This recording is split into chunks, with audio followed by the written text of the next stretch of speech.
Shalom, kembali berjumpa dengan saya.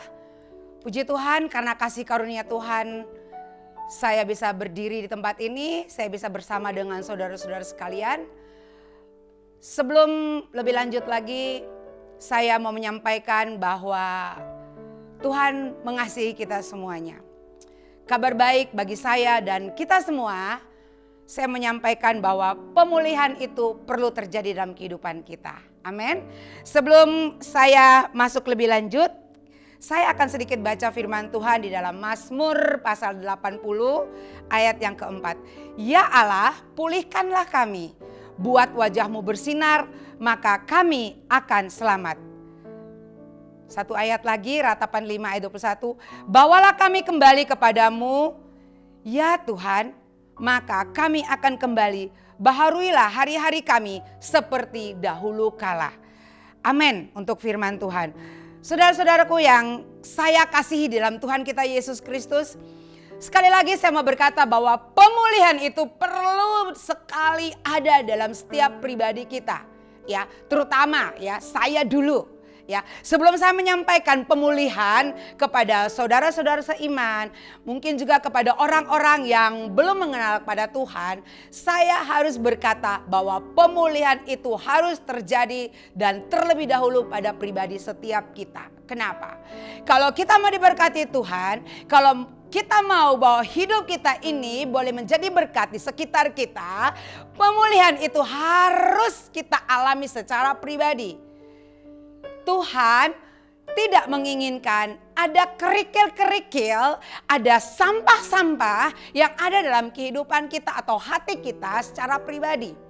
Apalagi kita sebagai umat pilihan Tuhan, kita sebagai pelayanan Tuhan. Saya mau berkata, sebagai hamba Tuhan bukan berarti yang berdiri di mimbar, tapi sebagai hamba Tuhan, sebagai umat pilihan Tuhan, dimanapun kita berada. Mungkin yang masih bersekolah dengan teman-teman sekitar, dengan guru-guru, atau mungkin yang berkuliah dengan dosen dan teman-teman sekalian, atau mungkin kita ya di dalam rumah ya mungkin dengan keluarga besar atau ponakan dan lain sebagainya. Pemulihan itu harus terpancar. Sekali lagi, pemulihan itu harus ada dalam pribadi setiap kita. Tanpa ada pemulihan, tidak ada artinya Tuhan dalam kehidupan kita. Tanpa pemulihan, tidak ada artinya Tuhan Yesus Kristus yang berkuasa itu ada dalam kehidupan kita. Kenapa? Sebelum pemulihan itu terjadi, kita harus melepaskan semuanya. Yaitu kemarahan, kebencian, dendam, iri hati, kesombongan, mungkin perzinahan, mungkin mencuri, merasa hebat, merasa lebih daripada teman, mungkin merasa aku sebagai anak aku lebih pintar daripada orang tuaku dan lain sebagainya. Saya mau berkata, kalau kalian semua dan juga saya secara pribadi, kalau saya mau pulih, kalau saya mau dipakai Tuhan, saya datang di bawah kaki salib Tuhan. Saya berkata, Tuhan, pulihkan aku. Saya mau melepaskan pengampunan terhadap orang-orang yang pernah menyakiti saya. Mungkin itu orang tua saya, sekalipun ayah saya, ibu saya, kakak saya, adik saya, bahkan yang berumah tangga. Sebagai seorang istri, saya mengampuni suami saya. Kenapa? Itu sangat penting sekali. Bukan hanya suami, ya, anak pun kita perlu melepaskan pengampunan. Bukan hanya anak, pembantu pun kita perlu melepaskan pengampunan. Bukan berarti seorang pembantu dia tidak punya harga, pembantu juga punya harga. Oleh sebab itu kita sebagai pelayan Tuhan, kita sebagai umat Tuhan, kita tahu banyak, Tuhan menuntut banyak dalam setiap kehidupan kita. Kalau kita mau dipakai Tuhan bagi setiap kita, bagi pelayan-pelayan Tuhan, bagi kita yang memberitakan Injil firman Tuhan, jangan kita menyampaikan shalom di luar sana, tapi tidak ada shalom dalam pribadinya. Tidak ada shalom pada suami, tidak ada shalom pada anak, tidak ada shalom kepada orang tua, mungkin tidak ada shalom terhadap mertua. Saat ini saya mau berkata kepada kita semua, ayo melepaskan semua yang menyingkap, bahkan yang bercokol dalam hatimu. Kalau kita mau benar-benar melayani Tuhan, kita harus radikal, melepaskan pengampunan sehingga pemulihan itu boleh terjadi. Kenapa pemulihan itu terjadi? Agar hidup kita tidak dibinasakan oleh si jahat. Siapa si jahat itu? Iblis. Saya mau berkata, iblis itu bukan datang yang seperti zaman dahulu saya masih kecil, ya. Mereka berkata iblis itu tinggi hitam, ya, bertanduk, ya, giginya taringnya panjang. Tidak. Sekarang ya cobaan, ya banyak hal iblis dengan apa? Dengan cara sikap kita. Ya mungkin di saat kita sebagai suami istri, mungkin di luar sana dalam rumah tangga, mungkin istri atau suami ada persoalan. Ya di luar sana mungkin dalam kantor, mungkin ada teman yang mungkin dia lihat, wah ini boleh nih. Ya boleh saya dekatin. Mulailah masuk ya benih-benih atau suara-suara mengganggu kita. Sehingga kita boleh menerima semuanya itu dan kita binasa.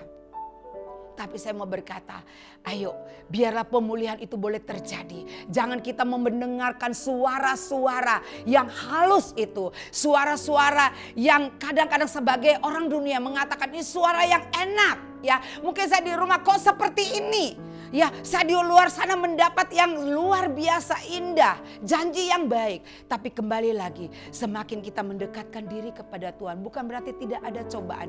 Cobaan itu banyak sekali. Tapi kalau kita datang di bawah kaki Tuhan, kita minta perlindungan Tuhan, kita minta Tuhan kuasai kehidupan kita, maka hati kita pun dibersihkan. Maka pemulihan itu bukan hanya terjadi di dalam pribadi kita, tetapi dalam rumah tangga kita, dalam suami, istri, anak kita, mungkin keluarga besar kita semua, mertua, orang tua, itu harus ada. Oleh sebab itu saya mengajak kita semua, adakan pemulihan. Sehingga apabila kita boleh menyampaikan firman Tuhan, kita boleh menjadi berkat yang luar biasa. Orang melihat, mungkin orang melihat pribadi kita, orang melihat rumah tangga kita yang tadinya mungkin kita suka berantem suami istri, tidak ada perdamaian, tidak ada pemulihan. Tapi setelah mereka mendengar dan dipulihkan, mereka benar-benar menjadi saksi yang luar biasa. Kenapa? Firman Tuhan katakan, kita ini adalah cermin yang terbuka bagi banyak orang. Jadi saya mau berkata, kemanapun kita pergi, orang melihat bagaimana Kristus yang ada dalam kehidupan kita. Belajar, mungkin tadinya perkataan kita kasar. Tadi mungkin perkataan kita yang tidak membangun iman orang lain. Tapi dengan hari demi hari, setelah ada pemulihan itu, kita tahu Tuhan sudah ada dalam kehidupan kita. Kita bisa melepaskan pengampunan. Kita bisa mengasihi orang yang telah menyakiti kita. Bahkan orang yang binasakan kita. Karena pemulihan itu, kita bisa mengasihi. Kita bisa mengampuni suami kita. Kita bisa mengampuni istri kita. Kita bisa mengampuni orang-orang yang kita cintai. Kita melepaskan pengampunan sehingga pemulihan itu ada. Sehingga kemanapun kita pergi, nama Tuhan dipermuliakan. Itu yang Tuhan mau. Bukan satu jaminan, sekali lagi. Bukan satu jaminan. Kita berdoa setiap hari. Kita melayani Tuhan setiap hari. Bukan jaminan kalau kehidupan kita belum ada pemulihan. Oleh sebab itu saya mau mengundang sekali lagi buat semua kita. Bukan saudara, saya terutama. Biar ada pemulihan itu sehingga orang bisa melihat Tuhan yang saya sembah adalah Tuhan yang hidup. Sehingga kehidupan saya boleh menjadi berkat bagi banyak orang. Saat itu kita tidak usah lihat lagi ke belakang. Tapi kita melihat bagaimana Tuhan dalam kehidupan kita. Percaya kalau pemulihan itu terjadi, bukan hanya pribadi kita, ekonomi kita, rumah tangga kita, ya studi kita, pekerjaan kita, pelayanan kita, semua akan dipulihkan. Dan Tuhan percaya Tuhan akan memberkati kita apapun pergumulan kita. Kalau kita taruh di bawah kaki salib Tuhan, maka Tuhan akan memberkati kita. Saat ini saya ajak semuanya kita, yuk kita tutup mata. Tuhan, terima kasih Tuhan buat firman-Mu yang mengingatkan setiap kami. Biarlah pemulihan itu boleh terjadi bagi setiap kami. Mari Tuhan Roh Kudus, saat ini kami mengundang Engkau masuk, kami buka hati kami Tuhan. Engkau masuk dalam hati kami. Engkau berkarya dalam kehidupan kami. Sehingga pemulihan itu boleh terjadi kemanapun kami pergi. Nama Tuhan dipermuliakan. Terima kasih Tuhan. Di dalam nama Yesus kami berdoa dan mengucap syukur.